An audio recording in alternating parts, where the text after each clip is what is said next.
Well, in fact, let's go across to our panelists. Mr. R. Rajagopalan is joining us, a senior journalist. Also, there is Kapil Madanto, a lawyer here on the show. Mr. Rajagopalan, if we just go by the statistics, clearly it shows that Congress Mukt Bharat is something that the BJP has pledged. And going by the numbers, there are others also who have ensured that today Bharat is almost close to being Mukt of Congress.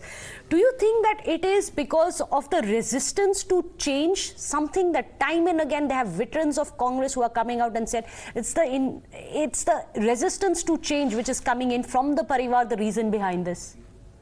The Meghna, for the last 30 years, Madam Sonia Gandhi is holding the roost. She is holding the fort. Apart from that, just now Padmaja said going, gone. But very interestingly, I am going to tell you a very shocking story that in Rajya Sabha, Mr. Mallikarjun Kharge will lose his leader of opposition position. Can you believe? Because Congress strength is 35, 11 members are retiring this month end. When the parliament meets, Mr. Mallikarjun Kharge will not be LOP, leader of opposition. You don't have LOP in Lok Sabha. You don't have anything in Rajya Sabha. Therefore, in 27 states, there is no Congress. Can you believe? So, therefore, Congress Mukt Bharat is going, gone and dead. Kapil Madanto. Second thing, one minute. I am not ending it here. Okay. Second thing, after Mr. Narendra Modi said, Gaur Parivaar Var, yesterday the result shown that Akhilesh Yadav Parivaar gone, going. Badal Parivaar gone, going. Then coming back to Uddhav Thackeray, very soon Uddhav Thackeray Parivaar going. Similarly, DMK Parivaar. Okay, sir, we'll talk about the Parivars in just a second, because right now it's the Congress Parivar which has a really big question mark facing it. Kapil Madanto, is the party still going to keep banking on the Parivar? Hand on heart, you think this is working? So, Padmaja ji, one thing, I was there with you last night also, we debated and I gave you the numbers. After 2014, how many elections BJPs have lost? And let me also give you a sense of another historical perspective. In 1984, BJP had 2 Lok Sabha seats in the parliament. And in fact, if that you is see correct, from sir. there, but we are talking about, you can either speak of going from 2 to 300 plus. Or you can talk about going from 300 to 2 and saying both are the same. Both are not the same. You can be a fledgling and grow, and from a giant you can become a, pygmy. The point I'm trying to make here, Padmaja ji, is that in politics you have wins and you have losses, and when you've lost the election, you should accept the defeat humbly, and I think the party has accepted the defeat humbly. And of course, there is something wrong, and that's the reason why Do you think they have accepted humbly, considering yesterday Mr. Surjewala was blaming Amrinder Singh. After Mr. Channi lost both his seats, he said Amrinder Singh is responsible.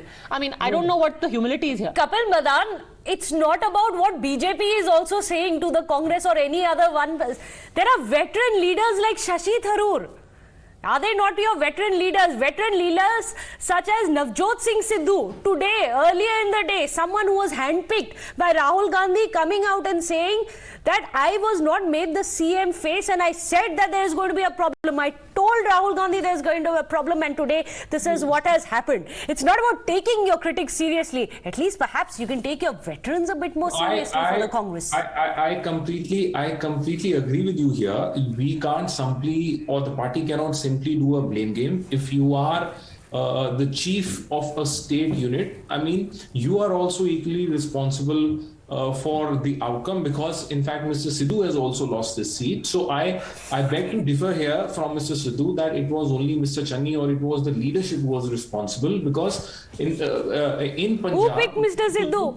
Channi, and in fact both of them had the charge, and it's a defeat, and one should take it collectively. One should learn from the defeat, go back and see defeat is collective, but any win is only because of Mr. Gandhi. Mr. Rajagopalan, here Kapil Madanto is saying, हमारा भी time आएगा, अपना time आएगा.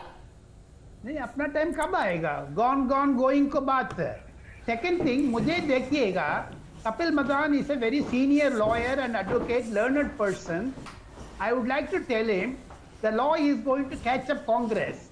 You have lost 2 subsequent Lok Sabha elections. In 2029, Congress is in the threat of losing its hand symbol. That is also one legal point. Kapil Madan. So my friend Rajagopalan ji has made a mention that Congress has lost 2 elections, but if you see 2004 and 2009, in fact BJP lost 2 of them. Okay, Kapil Madan, you know the great thing is, and we all must learn that perhaps from the Congress, it is what Barack Obama famously called the audacity of hope. With a 2-point-something% vote share in Uttar Pradesh, in a state, by the way, where repeated Congress governments used to be in power, Mr. Madan is saying, apna time aayega. But just to highlight for you the enormity of the problem, take a look how the Congress's historical performance has been. In Uttar Pradesh, for example, take a look at 2017 and 2022, how the party's performance has been. BJP has gone from 40% to 41.29% after being told that people hate you, you have anti-incumbency, you have mismanaged COVID. They increased their vote share by 1.5% roughly. Even the Samajwadi Party in second position has managed to raise their vote share by 10%. Congress already floundering at 6.3%. Half date by 2 to 2.33%. So this is the enormity of the problem staring the party in the face. We're being told there is a brainstorming lined up and there will be a solution. For the sake of the opposition, we hope that there is a solution soon. Taking a